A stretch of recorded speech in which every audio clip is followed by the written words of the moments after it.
¿verdad? Las formas que mencionábamos, que era la centralización, burocratización, el tema del asistencialismo, el tema de la presencia excesiva del Estado y del aparato público, y lo que único que produce pues es malgasto, demasiado malgasto, y cosas que no sirven para nada. Para que aterricemos un poquito a la realidad hondureña de lo que está pasando últimamente. Ayer yo miraba en el foro de política en Honduras, donde hay, ¿cuánta gente hay ahí? Más de 96.000 personas debatiendo. Am, en ese foro de política alguien compartió una imagen del malgasto que está haciendo, por ejemplo, el designado presidencial don Salvador Narrala, pagando hasta 200.000, 500.000 empiras en publicidad prácticamente, o mejor dicho, campos pagados para poder ir a los canales de TSI y de Televicentro, a los diferentes programas frente a frente, 30-30, para poder hacer apariciones, ¿verdad? Durante 60 minutos, pagando altas cantidades de dinero, solo para ir a hablar lo que ya sabemos que habla. Es decir, y se está gastando 200.000, 500.000 empiras mensuales, bueno, en ese rango de 200 a 500.000. Hay una factura desde el mes de junio y una factura del mes de octubre que salió en la luz, fotocopias de las facturas, mostrando el mal gasto que está haciendo. Ese es el problema que tenemos en este país. El dinero se está utilizando en cosas que no sirven para nada, ¿verdad? Y eso es parte de la corrupción. Triste que él se diga anticorrupción, cuando realmente vive la corrupción prácticamente. Él no darse cuenta que ese dinero que podría haber sido invertido mejor en algo útil, lo malgasta y ir hablando aire caliente a los canales. Y así con un montón de gente en este país, diputados, ¿verdad? Gobernantes, alcaldes, todos malgastando en cosas totalmente inútiles. Y lo que realmente urge, imagínense lo que se podría haber hecho con 700.000 empiras de que el diseñador presidencial se gastó en esos canales, que podrían haber servido para arreglar una carretera, ahorita como están, ¿verdad? Esa parte no les preocupa, en esa parte no están incentivándolo. Ahí sale uno que otro alcalde sacando pecho de que ha puesto gasolina para la máquina. Pero ¿y el gobierno? ¿Qué ha hecho el gobierno? ¿Qué está haciendo últimamente? Ese es el aparato burocrático que la iglesia ve constantemente en los gobiernos, y por lo cual no se logra ver este principio de subsidiariedad llegando realmente a los lugares donde tiene que llegar, que tendría que llegar rápidamente, ¿verdad? Yo no me imagino cómo, o sea, yo no he visto ahorita las noticias de El Salvador, pero yo quiero ver lo que ha hecho Nayib Bukele en el tema de la planificación de El Salvador. Yo me imagino que él haría lo que uno espera, y que rápido, se cayó esta carretera, rápido, mande máquinas a arreglar, rápido, ¿verdad? Hacer nuevo puente, hacer nueva carretera, porque es un hombre así de acción, ¿verdad? No anda esperando ahí que el señor esposo le apruebe o no le apruebe lo que quiera hacer o no, que es lo que estamos viendo últimamente. Acaba de salir Monseñor Darwin Andino, obispo de nuestra diócesis, confirmando lo que todos sabemos, lo que a viva voz el pueblo ya entiende. Y quien está gobernando realmente este país no es doña Xiomara Castro, sino el presidente, expresidente Manuel Zelaya. Y ya lo dijo un obispo, ¿verdad? Desde su propia opinión. Es su opinión, ¿verdad? Obviamente no es la postura de la iglesia, pero es su opinión. Y es una opinión que me parece lógica, válida, y porque lo hemos corroborado. Triste la situación de este país. ¿Cómo se va a poder lograr salir adelante, ¿verdad? Si este aparato burocrático no está funcionando adecuadamente, orgánicamente como tendría que ser. Eh, y por tanto, ese es el problema que la iglesia también ha visto y ha querido señalar. Por otro lado, ¿cómo se practica este principio? ¿Cómo podríamos alcanzar el principio de subsidiariedad por ejemplo, en esta realidad hondureña? Eh, Venía yo en el taxi ahorita mismo en la mañana, escuchando las noticias, afirma de que aproximadamente 3.5 millones de hondureños están en crisis alimentaria porque no hay producción. ¿Se acuerdan que les había hablado yo del peligro del Tratado de Libre Comercio, que la iglesia incluso intentó luchar contra ello en la época de Monseñor Luis Alfonso Santos y en la época del presidente Maduro, Ricardo Maduro? Eh, Ricardo Maduro trajo ese, ¿cómo se llama? TLC o Tratado de Libre Comercio con Estados Unidos, con la esperanza de ayudarse a sí mismo. Él es un banquero, evidentemente, y evidentemente eso le ayudaba a él mismo. Pero a, a cambio, el gobierno había prometido a la ciudadanía que se iba a fortalecer el agro, se iba a fortalecer la ganadería y el cultivo. O sea, venía como contraparte, como contrapeso, mejor dicho, a ese Tratado de Libre Comercio, el apoyo fuerte al agro y a la parte ganadera. Pues ahorita estaba escuchando la noticia de un experto en análisis económico a nivel del agro, afirmando que desde ese año se prometió esa cosa y nunca, ni un tan solo gobierno siguiente, ni el de Maduro, ni el de Pepe Lobo, ni el de Mel Zelaya, ningún gobierno ha puesto a funcionar ese plan de gobierno de subsidio al agro. Eh, Cosa que sospechábamos, cosa que sabíamos, ¿verdad?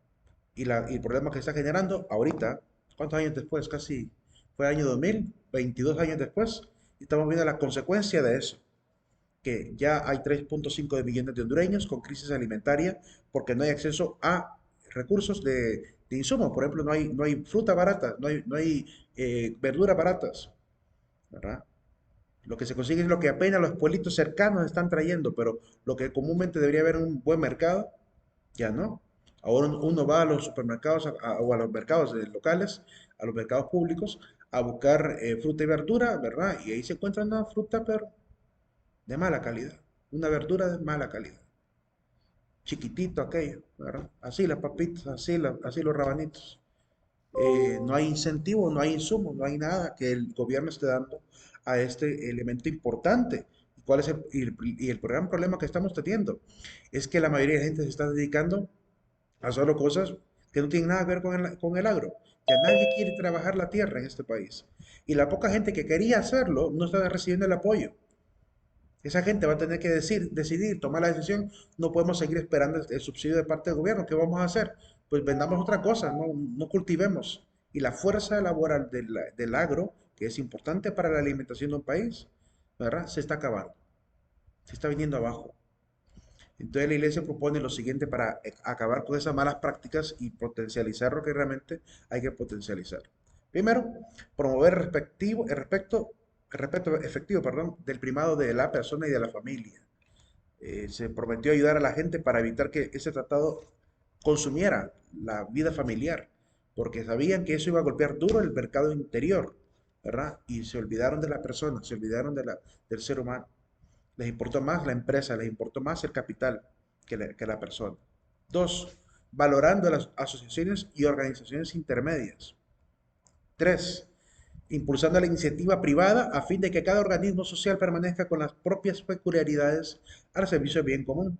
En gobiernos como estos de izquierda que han predominado últimamente, tienen un gran miedo a la palabra empresa privada o propiedad privada, sobre todo empresa privada o iniciativa privada. Le tienen como que gran pánico, gran miedo, porque realmente les parece que son los culpables del problema, cuando más bien son la solución que se puede constatar en diferentes países del mundo. Busquen en los países más desarrollados del mundo, busquen cómo está el tema de la iniciativa privada ya. Es excesiva, es increíble la cantidad de gente dedicada a empresas privadas, completamente. Riqueza que va quedando en el pueblo y va sirviendo al pueblo, porque estas empresas entran en competencia y van produciendo mejores productos para las mejores gentes. Y la calidad de vida mejora tremendamente en estos países de mucha libertad económica. Pero aquí más bien ven al que tiene iniciativa privada, lo ven como si fuera, no sé, como que fuera algo satánico. Así lo ven en ese país. Y Javier Milei, aludiendo al tema de la iniciativa privada, dice que los empresarios, los emprendedores, son realmente héroes en una sociedad. Él como economista, experto en economía, dice, son héroes de la sociedad, porque tienen la capacidad de ver algo donde otros no ven nada. Tienen capacidad de pensar en una idea de producción, una idea de consumo, que muchos no ven. Y además dan empleo, ¿verdad? Ayudan a dar lo que el gobierno no está dando. Así que la iniciativa privada es una gran solución para el tema de la calidad de vida de los pueblos. Además que es un derecho, ¿verdad? Es un derecho ciudadano que si yo no quiero ser empleado de nadie, quiero ser mi propio gerente, debo encontrar en el Estado, ¿verdad? Cualquier insumo necesario para poder realmente salir adelante con esa iniciativa. No se me puede poner obstáculos de tipo burocrático, suficiente con los obstáculos de tipo material, ¿verdad? Para que venga el Estado a ponerme también obstáculos burocráticos, obstáculos, ¿verdad? ¿Cómo se llama? Sí, de procesos engorrosos, ¿verdad? Que es con lo que comúnmente pues atacan a los que tienen iniciativa y por lo cual muy poca gente se arriesga a tener iniciativa privada. Entonces tenemos que acabar con esa parte, con el tema de la manipulación de ella. Articulando de manera plural la sociedad y sus fuerzas vitales, importante. El hecho al articular de manera plural la sociedad, la iglesia lo ha intentado hacer a través de diferentes maneras, talleres, ¿verdad? Algunas instituciones, a través de formación informal como academias. De alguna manera tratan de que la sociedad se vaya organizando, que los que son carpinteros aprendan carpintería y se vuelvan expertos en carpintería, que los que salen de talabartería pues se me dediquen a la parte del cuero y lo trabajen, que los que saben de soldadura pues lo hagan también, lo que saben de cualquier arte u oficio se dediquen a ello y a través de estas academias se ha potencializado esa parte. Eso es lo que se requeriría en un gobierno como este. Sabemos que no todo el mundo puede estudiar para ser licenciados o ingenieros o abogados. No tienen todos la capacidad económica para poder llegar hasta ahí, pero al menos debería de haber un incentivo en formaciones de ese tipo. Sé que Infop estaba intentando hacer algo por el estilo, pero como se ha politizado demasiado, difícilmente alcanza el objetivo que realmente se espera. Pero Infop daba la oportunidad de adquirir ciertos diplomas, ¿verdad? De manera gratuita a gente que quisiera obtener, no sé, un diplomado sobre, no sé, Microsoft Excel, por ejemplo, diplomado sobre, no sé, sobre repostería, un diplomado sobre, no sé, electricidad, ¿verdad? Y se lo daban a uno online incluso, por medio de cursos online. Y uno tenía que presentar tareas. Yo saqué uno de Photoshop ahí, saqué también uno de Excel para ver cómo eran los cursitos, ¿verdad? Y uno de ética profesional para ver cómo era el curso también de ética, por curiosidad, ¿verdad? Y rápido uno hace toda la parte del estudio y beneficia en gran medida que la gente vaya adquiriendo información. Pero se requiere aún más especializar los oficios. Se requiere, por ejemplo, incentivar la parte de metalurgia, la parte de electrónica, la parte de electricidad misma, porque todo eso se ocupa, ¿verdad? En esta sociedad. Entonces, requiere obviamente diversificar las oportunidades para que la gente pueda realmente convertirse en verdadera fuerza vital para el gobierno. 5. Salvaguardando los derechos de los seres humanos y de las minorías. Eso lo entendemos descentralizando la burocracia de administración pública y privada, también lo hemos dicho, responsabilizando adecuadamente al ciudadano para que sea parte activa de la realidad política y social del país. Eso es importante. No hacer del ser humano un parásito, sino al contrario, que se vuelva partícipe del cambio, ¿verdad? Que es lo que la iglesia ha hecho. La iglesia bien podría de repente, con la gente más pudiente, recoger ayudas y llevarlas a las comunidades, como comúnmente también se ha hecho. Pero la iglesia ha querido pasar de esa etapa asistencialista a una etapa de verdadera comunidad samaritana, donde todo el mundo se apoye, donde todo el mundo pueda hacer el apoyo del otro y donde cada uno tenga responsabilidad, donde cada uno sea capaz de levantar al hermano, de ayudarlo. Así pues, la que aprendió, digamos, como en el caso de mi madre, ella aprendió en la academia de Yunque Cotepeque, de los sacerdotes franciscanos. A ella le enseñaron a costurar y le enseñaron repostería, la parte de cocina y repostería. Aprendió y después de eso la invitaron para ser ella maestra. O sea, después se convirtió en maestra de academia. Eh, es decir, no simplemente le dieron el curso de gratis, pues, sino que le pidieron que además prestara ese servicio y mi madre con todo gusto lo hizo, ¿verdad? Le sirvió con mucha experiencia a ella también. Entonces se requiere que la gente aprenda primero a luchar por sus propias metas y además hacer el efecto multiplicador, ¿verdad? De todo esto. De esa manera podemos realmente avanzar a nivel de la parte de la realidad política y social. Pero cuando nosotros esperamos que sean los que están arriba, los que realmente cambien todo, pues es un gran problema. Y eso es lo que ocurre a nivel político. Todo el mundo está esperando que hagan algo, ¿verdad? Cuando mucha gente también puede tomar esa determinación. Por eso yo alabo mucho a los alcaldes que a pesar que el gobierno no está moviendo realmente los hilos para arreglar los problemas que tenemos de carretera, sí están haciendo ellos el intento de hacerlo, ¿verdad? Se requiere. No es responsabilidad de ellos, porque eso corresponde a Soctravi, eso corresponde a un organismo nacional que debe velar porque las carreteras estén en buen estado. Pero algunos se están responsabilizando, ¿verdad? Han querido colaborar, está muy bien, ¿verdad? Está muy bien, pero evidentemente esa es una lucha que se hace para tirarle salvavidas a las comunidades, ¿verdad? Porque es necesario reactivar al país. Miren la carretera de aquí de Cotepec, ¿cómo está? Dañada, ¿verdad? Y la gente que iba a cortar cafetales, la gente que llevaba los insumos de verdura a las grandes ciudades, ¿verdad? ¿Qué pasa con ese comercio? Se pierde, ¿verdad? Entonces, en cierta manera, eso empobrece más a la gente, cuando no se acelera rápido ese tipo de soluciones. Séptimo principio, principio de participación. El principio de participación. Como terminamos en el en el consejo este número 7 de responsabilizar adecuadamente, pues es importante motivar y promover la participación de los ciudadanos. En este sentido, la iglesia hace el siguiente llamado. Sabemos que todo el mundo puede contribuir, así que todo el mundo puede formar parte de las asambleas y comunidades. a través de los consejos, a través del consejo tanto comunitarios como también parroquiales.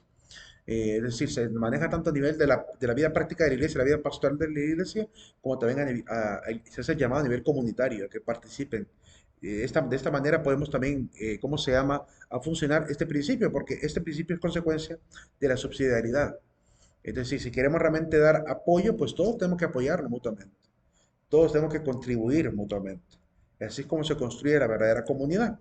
Se expresa esencialmente en una serie de actividades mediante las cuales el ciudadano como individuo o asociado a otros, directamente o por medio de los propios representantes, contribuye a la vida cultural, económica, política y social de la comunidad civil a la que pertenece. Hay tanta riqueza a nivel de este país, tanta gente que tiene arte, tiene oficios, tienen conocimientos prácticos y que podrían servir y no se están apoyando, no se están potencializando, ¿verdad? Para generar el efecto multiplicador necesario. A veces hay gente que, yo he visto aquí en Honduras, por ejemplo, hay, no sé, que hay un joven que logró construir un automóvil hecho por él mismo, totalmente hecho de metal, ¿verdad? Es un primer automóvil hecho por un hondureño, ¿verdad? No hay apoyo, o sea, él podría perfectamente ayudar a otros a diseñar sus propios automóviles, automóviles para el campo, automóviles para la carga, ¿verdad? Pero hay gente que es capaz de hacer eso en este país. ¿Por qué no pensar en abrir una empresa automotriz de este país, de parte del gobierno, una empresa automotriz? Los primeros automóviles producidos en Honduras. No hay interés. No hay interés. Tenemos todos los insumos. Aquí está tierra rica en materiales, en metales, ¿verdad? Pero no hay interés, ¿verdad? No existe esa, no tienen interés en arriesgarse a hacer ese tipo de proyectos, ¿verdad? Eh, y esa es parte de la situación tremenda. Y es algo que los empresarios sí lo logran hacer. Es decir, a la mayoría de empresarios, si tuvieran todo lo necesario para que este país funcionara bien, correrían ese riesgo, como en Estados Unidos, en Alemania, en Noruega, que ahí se arriesgan a producir automóviles, ¿verdad? La calidad de vida de allá es evidentemente mayor. Entendemos que realmente esa es una particularidad, pero también es la riqueza de los materiales que aquí no se están aprovechando. Aquí nada más se venden los territorios a empresas internacionales para que ellos se lleven toda esa riqueza mineral, y Honduras nunca se vuelve productor de cosas minerales. Ese es el problema que tenemos. Bajo la mesa venden los contratos, dejan que la gente saquee este pueblo realmente, en vez de servir realmente todos esos recursos para la producción nacional. Eh, ya a esta altura deberíamos ser capaces de producir las primeras computadoras hondureñas, ¿verdad? Venezuela, aún con todo su socialismo, logró producir la primera computadora bolivariana, aunque realmente es un ensamblaje, ¿verdad? Pero ya le pusieron, lo ensamblaron con piezas extranjeras, le pusieron marca bolivariana y computadora bolivariana. ¿Y aquí en Honduras? ¿Cuándo? ¿Verdad?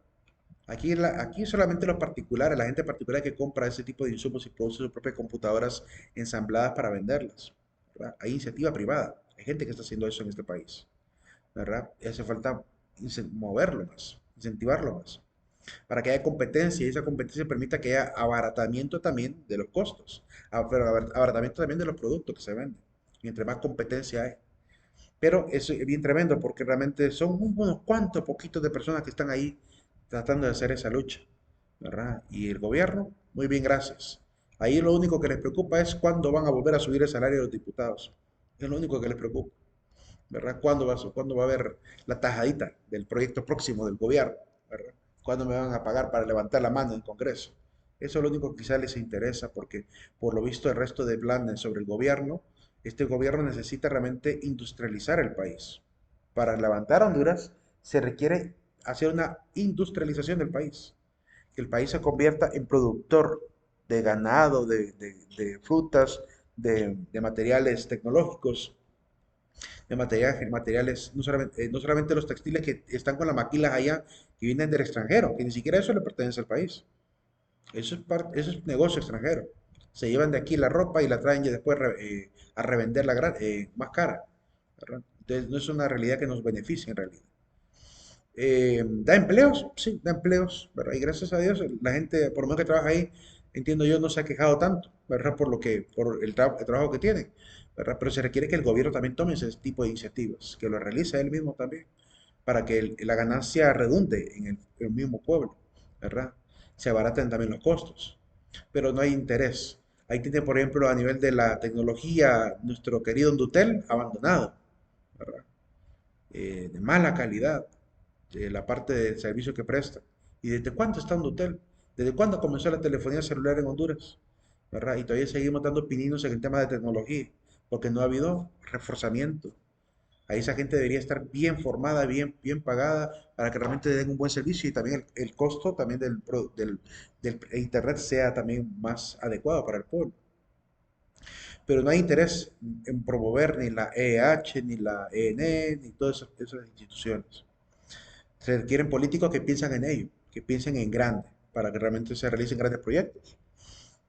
En este caso, la vida económica, cultural y política del país no va a cambiar realmente mientras la clase política todavía no se entere realmente de lo que hay que hacer.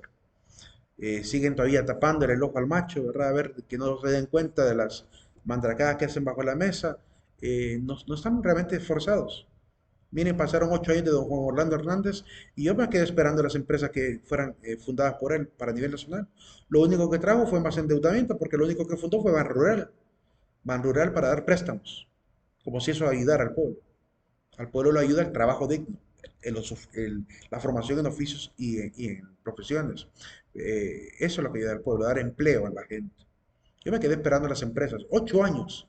Híjole, lo que podría hacer uno con buena voluntad en 8 años. 8 años de producción, 8 años de empresas, 8 años de empleos generados. Eso esperaría uno en 8 años. Se fueron los 8 años y quedó en nada. Agarró el poder doña Xiomara y lo primero que dicen, no hay pisto, porque ni siquiera pisto generaron, ni siquiera dinero generaron, solo fue despilfarro, despilfarro, despilfarro. ¿Cómo va a crecer el país con ese tipo de clase política? Y lo más triste, la ciudadanía que apoya ese tipo de políticos. Eso es lo más lamentable. Que aquí, sin lugar a dudas, tanto los que se quedan callados como los que participaron son culpables de lo que pasa en este país. Y eso es una particularidad bien tremenda. Es bien difícil cambiar la sociedad cuando el mismo pueblo se convierte en partícipe de lo que destruye al pueblo, de lo que maltrata al pueblo, de lo que genera más bien falta de insumos al pueblo. ¿Verdad? Es lógico realmente que después estemos pensando en crisis, ¿verdad? Ahí salen un montón, yo a veces en el foro de política donde comúnmente paso viendo los debates y leyendo, eh, algunos nacionalistas salen ahí a criticar al gobierno de Xiomara diciendo de que qué barbaridad que ha hecho la señora presidenta, ¿verdad? Yo me pregunto, ¿y por qué no se preguntaron eso ellos mismos cuando estaban con Juan Orlando? Porque la misma pregunta me hacía yo con Juan Orlando. ¿Qué ha hecho Juan Orlando? ¿Por qué no hicieron esa pregunta a ellos también? Cuando estaban ahí apoyándole. A ver, señor presidente, ¿por qué no hacemos esto o lo otro? ¿Verdad? Estaban cercanos, algunos hasta codiándose con el señor presidente y la gente de diputaciones y todo eso, y no pasaron los proyectos que uno esperaba, ¿verdad? Uno que otro ahí para medio maquillar la situación, ¿verdad? Cientos de lempiras perdidos, millones de lempiras perdidos. Préstamo para una cosa, préstamo para la otra, y proyectos que nunca llegaban al pueblo, ¿verdad?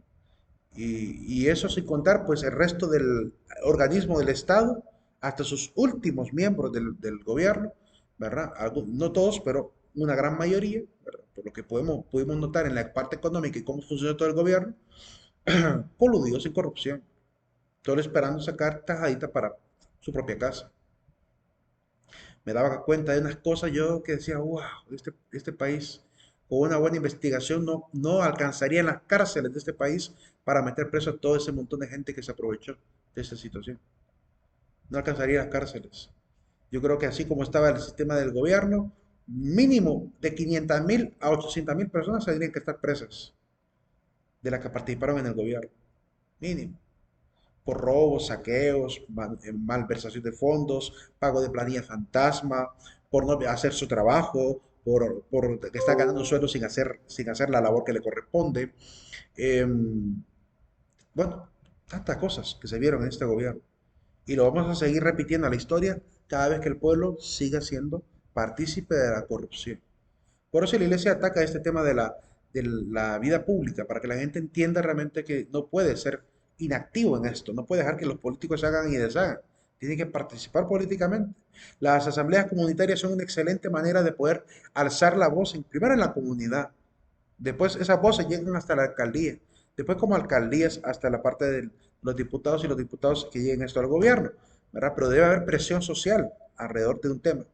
No puede dejarse pasar por largo, ni mucho menos criticar el fenómeno desde lejos, porque eso no ayuda en nada, ¿verdad? Hay que hacer comisiones, hay que hacer firma de documentos para que la gente haga llegar su voz a la gente que tiene que escuchar la voz.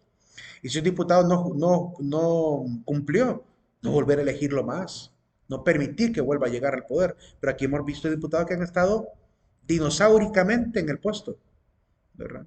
Sin hacer nada. Y la gente sigue votando por ellos. Entonces, parte de la falta de conciencia y también, hay que decirlo, falta también de buena educación, porque tenemos una gran mayoría de pueblo que está muy mal formado, que no está formado, pueblo bastante ingenuo, que a veces sueña en grande, que piensa que porque un político lo abrazó, ya con eso, ay, qué maravilla, ¿verdad? Me abrazó Don Tito Afura, ya con eso se sienten llenos. Esa es la ignorancia del pueblo, que creen que un abrazo les va a satisfacer el estómago y el resto de 4 años. Y se dejan envilecer por eso. Es un pueblo que fácilmente se avasalla, fácilmente cae avasallado por los políticos y mandones, que los llevan en buses para un lado y para otro para hacer grandes concentraciones políticas cuando realmente ni siquiera saben a lo que van. Que lo hemos visto en todos los países latinoamericanos, desde México hasta Chile. Hemos visto eso. Problema idéntico en toda Latinoamérica. Miraba yo allá en México, por ejemplo, para una concentración de un diputado del PRI, llevaban un montón de gente, lo puse, lo entrevistan a una señora y un señor, ¿verdad? ¿Y ustedes a dónde van? "Ah, vamos aquí a la que nos llevan aquí los líderes", dice él. ¿Y a qué van a ir? Pues a escuchar no sé, una charlita que nos van a dar ahí, allá, y no van a, y que ustedes conocen a tal persona, le dio el nombre del diputado por el cual iban a ir a la concentración. No, no sé quién es, ¿verdad? Ni sabían a quién iban a ir a apoyar. Y aquel gentío lleno en grandes cantidades de buses pagados por los diputados del PRI para poder ir a llenar los lugares de concentración y decir que el pueblo está con el señor diputado. Cuando la gente ni se entera de lo que va. Y ese es el pueblo ingenuo, nuestro pueblo triste, que necesita que le despierten, necesita que le quiten la venda de los ojos, ¿verdad? Pero es lamentablemente que esa es la particularidad de toda Latinoamérica, por lo cual es bien difícil. El trabajo educativo es tremendo y la iglesia trata de apoyar en eso, trata de hacer que la gente a través del, incluso de los sacerdotes mismos se toman la tarea de intentar abrirle los ojos políticos a la gente para que se den cuenta de lo que realmente están apoyando. Pero cuesta, si a la iglesia le ha costado mucho. Puede ser que el mismo pueblo que existe a la asamblea sea consciente a nivel político y que tomen realmente el papel en sus manos como tiene que ser. ¿Verdad? Allá llegan de repente los políticos a las asambleas de la Iglesia Católica, y yo los he visto, ¿verdad? A hacer lo que muchos nos critican en la calle, de que nos pomporreamos el pecho, pero no vemos la conversión cotidiana. Y lo hemos visto, llegan ahí de repente, después de estar quizás 8 años sirviendo de repente al pueblo como señores alcaldes o diputados, llegan a la asamblea a sentarse tranquilamente, como que nada ha pasado, después de los 8 años que no hicieron nada por el pueblo. ¿Verdad? Después a simular que son buenos cristianos. Qué triste esa situación política. Y también la situación espiritual de esta gente que se dice ser cristiana, católica o evangélica, porque en ambos lados ocurre lo mismo. El llamado a este principio, bueno, la participación en la vida comunitaria no es solamente una de las mayores aspiraciones del ciudadano, llamado a ejercitar libre y responsablemente el propio papel cívico con y para los demás, sino también uno de los pilares de todos los ordenamientos democráticos. Es que es necesario que todos participen. Si no, dejemos de hablar de democracia. Si no hay participación ciudadana, dejemos de hablar de democracia. Don Mercelaya se llenó la boca mucho tiempo hablando de participación ciudadana y jamás vi que organizara al pueblo para que realmente fuera verdadero poder ciudadano. Porque para alcanzar el poder ciudadano no solamente hay que lanzar spots publicitarios del gobierno.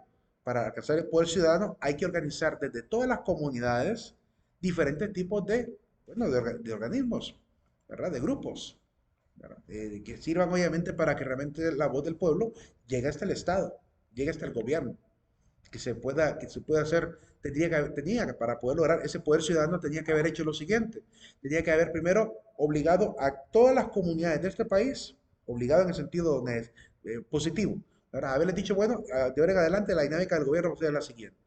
Todos los pueblos de este país se van a reunir una vez mensualmente, todos los pueblos, es decir, una vez allá, no sé, en Yamaranguila, una vez allá por, no sé, por Quimistán, una vez se van a reunir a nivel de las diferentes aldeas y comunidades. Después de eso van a llevar sus opiniones de lo que necesitan en esas comunidades con nombres de los líderes, a nombre de los líderes, a lo que serían los consejos, ¿verdad? Comunitarios. Habría que fundar un consejo comunitario que esté sirviendo, ¿verdad? Para poder dirigir también al señor alcalde, que le ayude al señor alcalde. Lo que sería prácticamente la misma municipalidad, pero además de los miembros de la municipalidad, un representante del consejo comunitario llevando todos estos comunicados de la comunidad a la alcaldía para que dé a conocer lo que el pueblo realmente siente. Y de la alcaldía, ¿verdad? Una vez al mes también mandar ese informe a nivel del Congreso o a nivel de otro organismo intermedio que pudiera organizar toda esa información para hacerla más sintética y llevarla como voz de parte del pueblo. Y después de eso, cuando llegue al Congreso, ¿verdad? Empezar a determinar fechas para poder dar cumplimiento a todas las necesidades. Eso es el poder ciudadano. Nunca se organizó algo así en Honduras. Y nunca se va a organizar. Por más que se llene la boca de decir que hay democracia. No está funcionando realmente cómo funciona. A mí la organización que tenemos hasta ahorita no ha dado un funcionamiento. Hay todavía muchas alcaldías que no reciben el presupuesto nacional. Entonces, ¿cómo van a llegar los proyectos? Si el alcalde está a veces con la soga al cuello porque no haya que hacer como proyecto, hay poco ingreso a nivel de la alcaldía y le viene la gran solicitud de proyectos tremendos, de arreglar una calle o arreglar lo que sea. Y sin insumos de parte del Estado, ¿cómo se va a mover? Y eso, pues, al final termina colindando en la mala fama del mismo alcalde, que quizás quiso hacer mucho, quizás quiso transformar la comunidad, pero el gobierno no le dio el apoyo, ¿verdad? Se tardó en mandar, a veces a los 6 meses después del presupuesto nacional. Entonces es bien tremendo cuando la clase política de repente, hay buenos políticos que quieren hacer mucho, pero no lo dejan, o no les llega lo que realmente se espera. Preocupa a nivel de los gobiernos, y esto se ve en toda Latinoamérica, el totalitarismo y la dictadura. El hecho de creer que el gobierno lo es todo, eso es totalitarismo, creer que el gobierno es el único que puede determinar las cosas. Es creer que todos tenemos que obedecer ciegamente a lo que el gobierno diga, aunque no beneficie al pueblo. Eso es totalitarismo. Y la dictadura, pues, es imposición sobre el pueblo, ¿verdad? Es determinar un régimen, ¿verdad? Que de alguna manera, pues, termina doblegando al pueblo su misma libertad e iniciativa. Y lo hemos visto en todos estos países. Bueno, a nivel de la iglesia lo ha venido viendo desde las guerras mundiales en adelante, ¿verdad? Por lo menos. Obviamente anteriormente siempre hubo tiranías, pero bueno, uno esperaría que después de la Segunda Guerra Mundial, cuando ya la ONU apareció, ¿verdad? Y salieron ¿cómo se llama? Todos los tratados de Ginebra y todos los tratados de todos los juicios de Nuremberg y se trató de justiciar todo este problema, todas estas motivaciones y cumbres que han habido, uno esperaría que ya las dictaduras serían cosas del pasado. Sin embargo, no, son tan evidentes, son tan presentes y las vemos cotidianamente. Miren la dictadura de Nicaragua, vean la dictadura que tuvimos con Orlando. Lo hemos seguido viendo en los últimos años, cuando se supone que ese tipo de políticas ya no deberían ser ni siquiera permitidas. No debería de permitir un gobernante de ese tipo. Pero a veces pueden más porque también hay otro gran problema que tenemos a nivel de los grandes países, de los países latinoamericanos. Y es el tema de las Fuerzas Armadas. Las Fuerzas Armadas que ciegamente han perdido su objetivo, lo han perdido. Y ahora, si el señor presidente quiere mandar a doblegar comunidades enteras, pues doblega comunidades enteras. Ya no están a favor del pueblo, ni tampoco están para arrestar criminales. Últimamente, y por lo que hemos visto en los últimos años del tema del narcotráfico, desde Pablo Escobar en adelante, se han vuelto más bien en los gendarmes de la mafia, en los gendarmes del crimen organizado. Ya no son verdaderamente hombres valientes que luchen por este honor, ¿verdad? En favor del pueblo. Esa es la fachada, pero lo que realmente hacen en la práctica es lo contrario a su naturaleza. Se comportan como cobardes ante los narcotraficantes, en vez de ser ellos quienes doblegan al narcotráfico, ¿verdad? Y en cierta manera es bien tremendo. Y lo hemos visto en todos los países. Ustedes han visto seguramente muchas series de narcotráfico y documentales de narcotráfico, seguramente más de alguno los ha de haber visto. Y se dará cuenta lo que le pasó a don Pablo Escobar, lo que le pasó a Chapo Guzmán y toda esta gente. Cómo doblegaban a la clase militar fácilmente, ¿verdad? Porque a todos les ponían precio. Y esa es parte de la situación que también hemos sufrido. Y la razón por la cual cuando llega un mandatario y vemos que las Fuerzas Armadas le obedecen ciegamente, pues ahí hay gato encerrado. Cuando un mandatario como don Juan Orlando Hernández mandó, por ejemplo, a la policía militar a macanear a un montón de estudiantes allá de la UNA, ¿se acuerdan de eso? Yo me acuerdo. cuando llegaron ahí con bombas lacrimógenas a golpear a un montón de estudiantes. O como también golpearon a una chica, a una niña de que como 16 años, que la terminaron matando también, ¿verdad? De un enfrentamiento estudiantil. Cuando un gobernante hace eso y los policías o militares le hacen caso, hay gato encerrado. Significa que no, primero no tienen ética, segundo son ciegos, no se dan cuenta de lo que los están mandando, a paliar al pueblo que prometieron y juraron defender. Entonces eso es parte del fenómeno que permite la dictadura en un pueblo. Entonces necesitamos también tomar una determinación como pueblo. Miren, doña Xiomara, en su campaña electoral, recuerdo que lo que proponía era siempre mandar a los militares a los cuarteles. Mucha gente se le fue encima, ¿verdad? Por lo que decía, los militares a los cuarteles. Y solamente para la defensa de las fronteras, nada más, y el resto para los cuarteles. No tienen por qué estar en la calle, como hacía Juan Orlando Hernández, que militarizó al país prácticamente. Eh, Quienes deberían andar en la calle no son los militares. Uno no mira en Estados Unidos, solamente cuando hay un problema así de terrorismo es que los militares salen, pero normalmente los que andan en la calle son policías y agentes, ¿verdad? Los investigadores y policías. Y cada uno en su propia dinámica y naturaleza. Pero no hemos visto en Estados Unidos que salgan movimientos militares a golpear a los ciudadanos, ¿verdad? Cuando mucho hay una orden, eso sí, hay una orden de choque, una fuerza de choque que comúnmente cuando están invadiendo o golpeando ciudadanos están violando la propiedad privada. En ese caso, pues sí, estoy totalmente de acuerdo que salgan a la calle, ¿verdad? Algunas personas bien protegidas con escudos y también al menos con un tolete para realmente dispersar a la gente, por lo menos para eso. Totalmente de acuerdo cuando realmente han incurrido en delitos, ¿verdad? De lo contrario, no tienen ni siquiera por qué mover una mano. Solo estar ahí, quizá para proteger la zona, como han hecho en algunos lugares de México, que se ponen enfrente de los grandes edificios nada más para defender, pero no están ahí tolegando y golpeando a la gente. Entonces, hay una cuestión muy tremenda en este país, en estos países. ¿Cómo controlar eso? ¿Cómo controlar eso si necesitamos realmente en este país un organismo internacional que haga eso? Porque a nivel local, el derecho local no está haciendo nada al respecto. La fiscalía local no está haciendo nada al respecto. Los investigadores a nivel local no están haciendo nada al respecto. Un montón de gente asesinada y los crímenes quedan sin resolver. ¿Cuándo han logrado el éxito de atrapar a un criminal que asesinó a una persona y juzgada por eso? Solamente los que agarran infraganti, pero si mataron a alguien y lo encontraron tirado, la investigación forense se queda simplemente en, hay un muerto, punto y aparte. No llegan jamás a la justicia, ¿verdad? No se investiga más, no se lleva más. Y cuando se descubre que el muertito pertenece a algún, no sé, aliado de los políticos o narcotraficante del pueblo, que ya lo conocen bien, se queda en nada, se queda en nada. Entonces no tenemos verdadera obtención de justicia en este país y por eso se genera una política, o mejor dicho, una cultura del miedo en este país. Una cultura de miedo, que de hecho hay un documental que lo hizo en español sobre el tema del el miedo y el terror en este país y también la costumbre del pueblo, mejor dicho, lo que sería la cultura de la costumbre del pueblo de ver constantemente muertos y como que ya nada.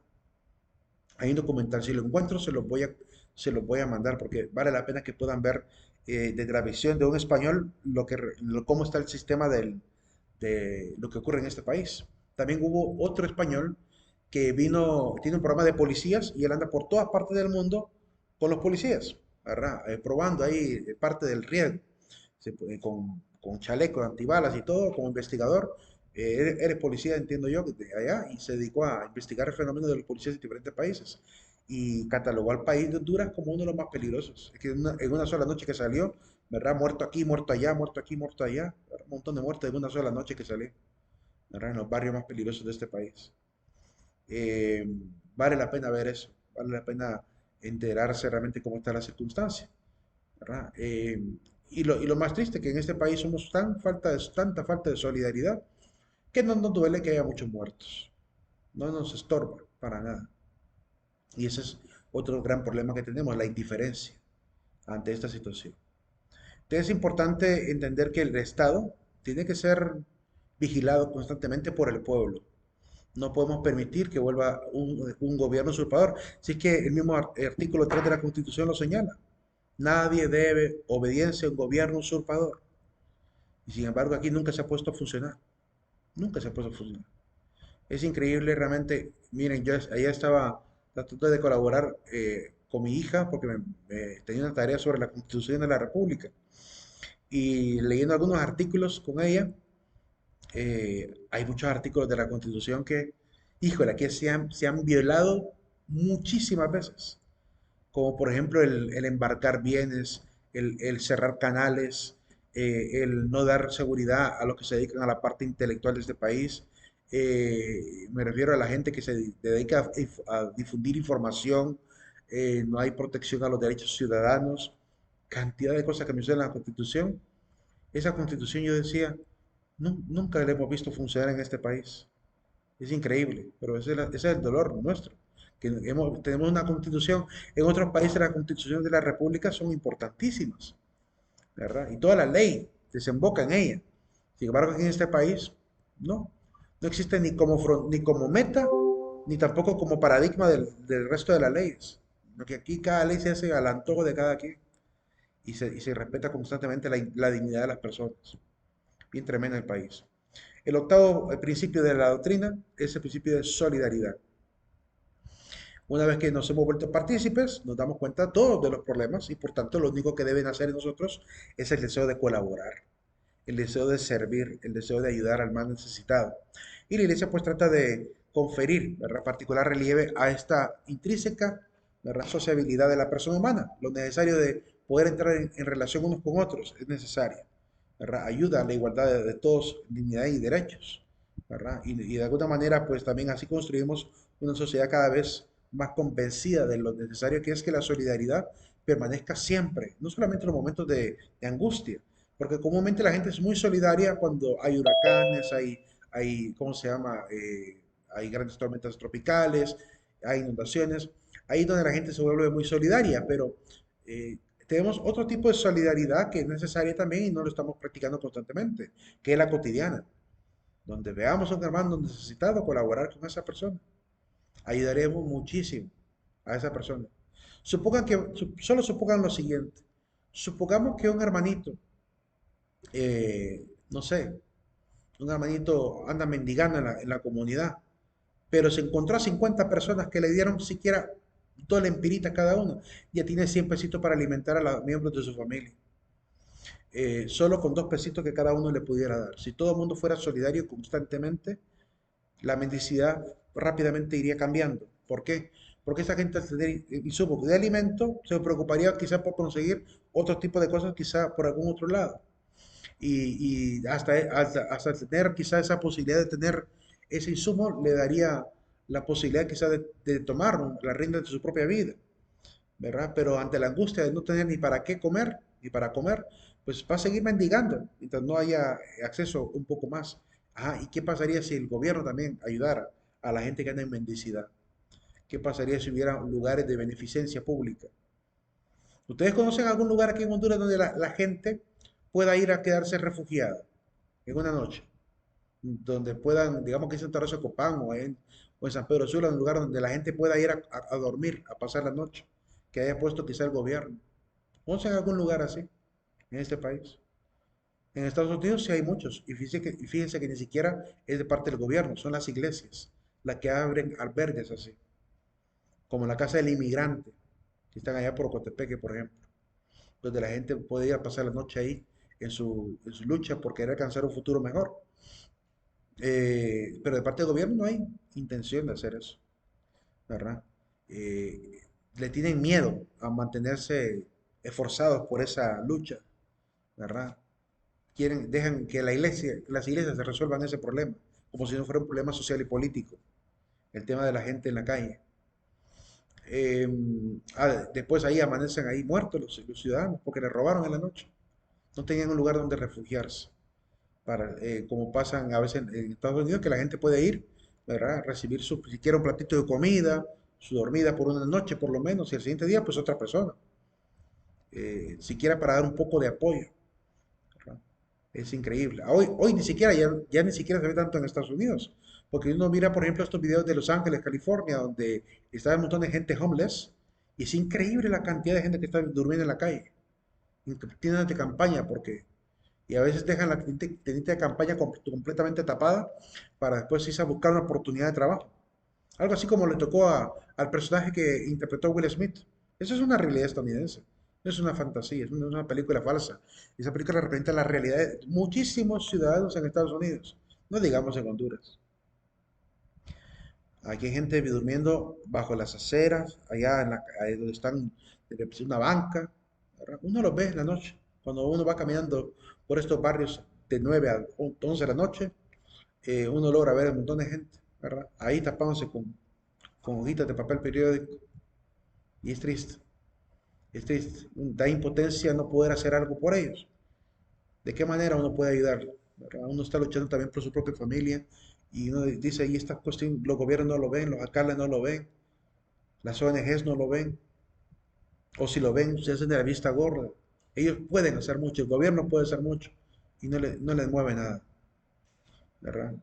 Es increíble el grado de inhumanismo que hay en este gobierno, en estos gobiernos. No digo esto ahorita porque no sé qué va a pasar aquí a 3 años. Yo, como les decía, trato de hacer mi juicio sobre lo que el gobierno ha hecho por lo menos al tercer año. Si después del tercer año no vi nada, ahí sí, mi lengua no parará. Mi lengua no parará de decir lo que tengo que decir. Porque realmente no merecen mayor, ¿cómo se llama? Cosa que una crítica constante. Eh, para quizá, no para que quizá cambie el gobierno, porque no espero que mis comentarios en Facebook, digamos, los lea un político, pero sí veo que de repente lo leen amigos, cercanos, gente conocida, que sé que andan en activismo político por estos políticos, para que despierten ellos por lo menos. Y eso sería suficiente para mí. Que poco a poco la gente vaya tomando consideración de cómo se está responsabilizando y de la falta de solidaridad también de los gobiernos, para que despierten también al engaño de las publicidades que a veces se difunden en redes sociales o en canales de televisión. Porque ese bombardeo de spots publicitarios, ¿verdad? Lo que único que generan es un engaño, ¿verdad? Es importante que aterrice también a la realidad. Bien, jóvenes, ahí nos vamos a quedar. Nos vemos el día de mañana. Mañana tendríamos el examen a las 8 de la mañana. Así que pasen un excelente día.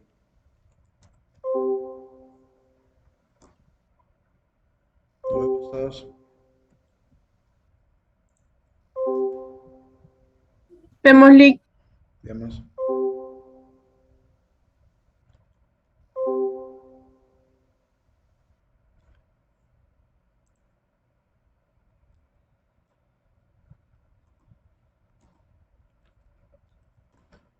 Vamos a guardar esta diapo a partir de aquí.